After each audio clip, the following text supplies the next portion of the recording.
देख रहे हैं पंच न्यूज भारत और मैं हूं आपके साथ सपना। चलिए रुक करते हैं आज की कुछ खास खबरों की ओर। अगर आपको हमारी खबर पसंद आई है तो चैनल को सब्सक्राइब करें। मैं सबसे पहले धन्यवाद देना चाहता हूं अरविंद केजरीवाल जी को, जो यहां पे मंच पे बैठे हुए हैं, और अरविंद केजरीवाल जी के बगल में जो मोदी जी बैठे हुए हैं उनको भी मैं धन्यवाद देना चाहता हूं। और मैं इसलिए भी अरविंद केजरीवाल जी को धन्यवाद देना चाहता हूं क्योंकि कम से कम इस देश की 30 करोड़ गाड़ियां जिसके पास जुबान नहीं है, जो बोल नहीं सकती है, उस गाड़ियों का आवाज तो कम से कम ये सुने। इसके लिए कम से कम आप लोग ताली बजाइए। और इस देश में पक्ष और विपक्ष की राजनीति सिर्फ और सिर्फ चुनाव के समय होना चाहिए। चुनाव के बाद पक्ष और विपक्ष की राजनीति नहीं होना चाहिए। सिर्फ और सिर्फ जनता के हित की बात होनी चाहिए। और जनता के गाड़ियों की बात करने वाला कोई तो व्यक्ति यहां पे बैठा हुआ है, कोई तो जनता की गाड़ियों के बारे में सुन रहा है। मैंने अपनी गाड़ी फरवरी महीना में लिया था। इनोवा का हाई क्रॉस गाड़ी है, हाइब्रिड गाड़ी है। दुनिया का सबसे रिलायबल कंपनी टोयोटा और उसका सबसे हाईटेक टेक्नोलॉजी, हाइब्रिड टेक्नोलॉजी। मैंने गाड़ी लिया, मैं गाड़ी एजेंसी में ले जाके दिया। 10,000 किलोमीटर चलाने के बाद 2,000 किलोमीटर और चलाया। 10,000 किलोमीटर वाला सर्विसिंग कराने के बाद 12,000 किलोमीटर पे गाड़ी पिकअप लेना बंद कर दिया। जो नॉर्मली समस्या आ रहा है, लोग कह रहा है कि भाई आपकी गाड़ी पे E20 लगा दिया गया है तो आपकी गाड़ी कैपेबल है। आपका पेट्रोल पंप कैपेबल है कि नहीं, E20 के लायक है कि नहीं आपका पेट्रोल पंप, पहले ये तो बताइए। इस देश में 1,03,000 पेट्रोल पंप है, जिसमें से सिर्फ और सिर्फ 5 से 7,000 पेट्रोल पंप E20 कैपेबल है। बाकी सब पेट्रोल पंप जो फ्यूल को स्टोरेज करता है, उसका स्टोरेज कैपेसिटी E20 के लायक नहीं है। जिस ट्रक से रिफाइनरी से फ्यूल पेट्रोल पंप तक पहुंचता है, वो ट्रक एथेनॉल के लिए अलग होना चाहिए, पेट्रोल के लिए अलग होना चाहिए, डीजल के लिए अलग होना चाहिए। और सरकार क्या कह रहा है कि हम रबर पार्ट्स बदल के देंगे। रबर पार्ट्स कितने का आता है? 300 रुपया का रबर पार्ट्स आता है। आपका सबसे पहले गाड़ी में क्या खराब हो रहा है? फ्यूल पंप खराब हो रहा है। फ्यूल पंप 10,000 रुपया से लेके 2 लाख रुपया तक आता है, उसके बारे में कोई सरकार बात ही नहीं कर रहा है। रबर पार्ट कब खराब होगा? पहले तो फ्यूल पंप खराब होगा ना। फ्यूल कहां से जाता है? टंकी से जाता है। किसके थ्रू जाता है? फ्यूल पंप के थ्रू जाता है। डीजल का फ्यूल पंप अलग आता है, पेट्रोल का फ्यूल पंप अलग आता है, इथेनॉल का फ्यूल पंप अलग आता है, E20 का फ्यूल पंप अलग आता है। और जिसका E20 कैपेबल फ्यूल पंप नहीं है तो सबसे पहले फ्यूल पंप खराब होगा। कंपनियां कह रही है कि भाई हम वारंटी क्लेम करेंगे। भाई यहां तो गाड़ी आगे और पीछे से ठुक जाती है तो कंपनियां कहती है कि हम आगे का देंगे, पीछे का नहीं देंगे। कहती है कि नहीं कहती है? कहती है कि नहीं? ईमानदारी से बताइए लोग, आप लोग। जब गाड़ी 2 साइड से ठुक जाता है तो कहता है कि एक गेट देंगे, दूसरा गेट नहीं देंगे। और देखिए कमाल की बात यह है कि मेरी गाड़ी 12,000 किलोमीटर पे खराब हुई और सर्विस सेंटर ने 7,960 रुपया का बिल बनाया। कितना? 60,960 रुपया। देखिए कितना बड़ा स्कैम है। इस चीज को समझिए आप लोग। सरकार को पैसा चाहिए, पैसा कौन देगा? जनता देगा। आप लोग बैठे हुए हैं ना पैसा देने के लिए। वोट भी दीजिएगा, पैसा भी दीजिएगा। कैसे? 7,900 रुपया किसके खाते में गया?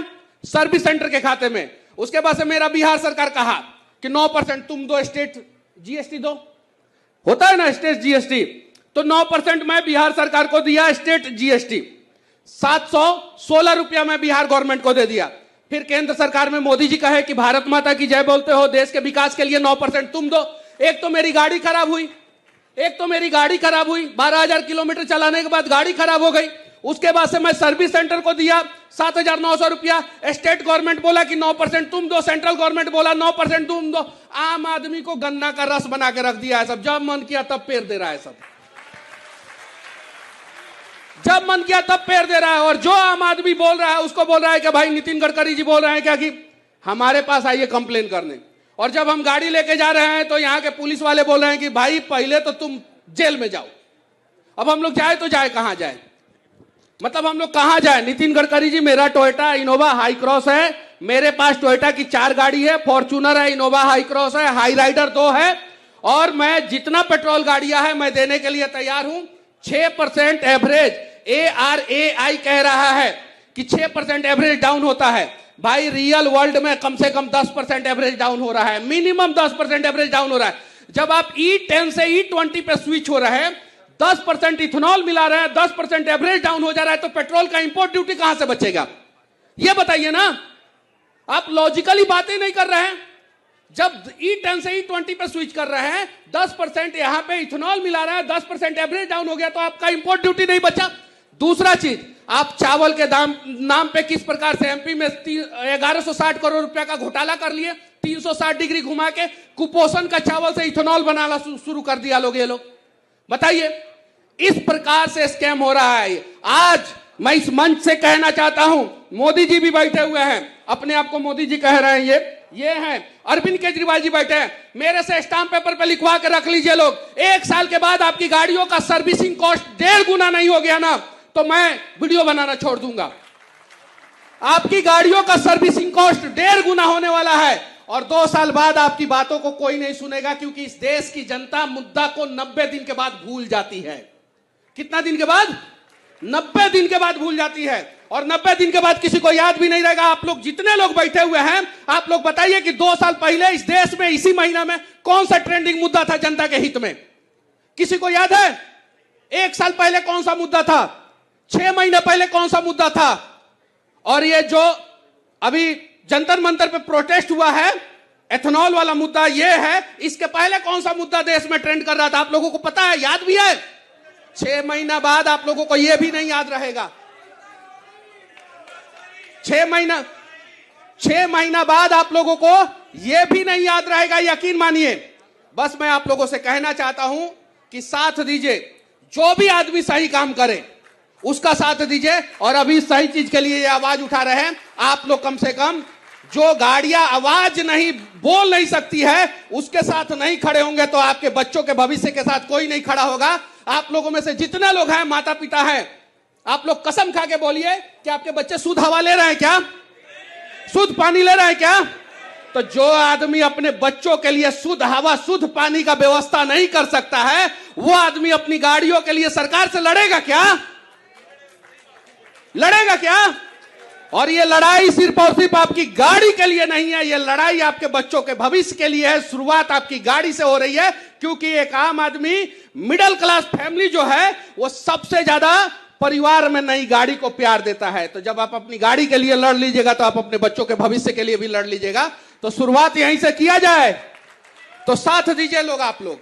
और बाकी मोदी जी, वो गड़बड़ी जी जो है ना, उनको गड़बड़ी जी जो है ना, उनको दुबई भेज दीजिए, दुबई का शेख बुला रहे हैं। उनको तो भेज देंगे, लेकिन मुझे ऐसा लगता है जिस प्रकार की इसने बातें करी है, मुझे इसको 90 दिन के लिए गायब करना पड़ेगा। एक बार सरकार 9 महीने के लिए गायब किया था, फिर आए और मजबूती के साथ आए। तो 9 महीने में भी आपको लोग नहीं भूले हैं ना? नहीं भूले। इसीलिए मुझे लगता है कि आपको तो फिर 9 साल के लिए गायब करना पड़ेगा, क्योंकि 2047 में यही रोड़ा बना हुआ है। अब बगल वाले इनका भी कर रहे हैं जी, इनसे पूछिए, इनका भी किया है, लेकिन आ गए ना वो सामने। लेकिन जिस प्रकार की मैंने आज ये लोगों का हुजूम देखा, ये हजारों लोग देखे, मैंने आते ही कहा ये E20 के समर्थन में आए हैं, क्योंकि मुझे लगा ये हजारों लोग समर्थन में होंगे। मोदी जी आपके मुंह से हजारों शोभा नहीं देता, लाखों कहिए। मैं जिस प्रकार का मोदी हूं, हजारों ही बोलता हूं।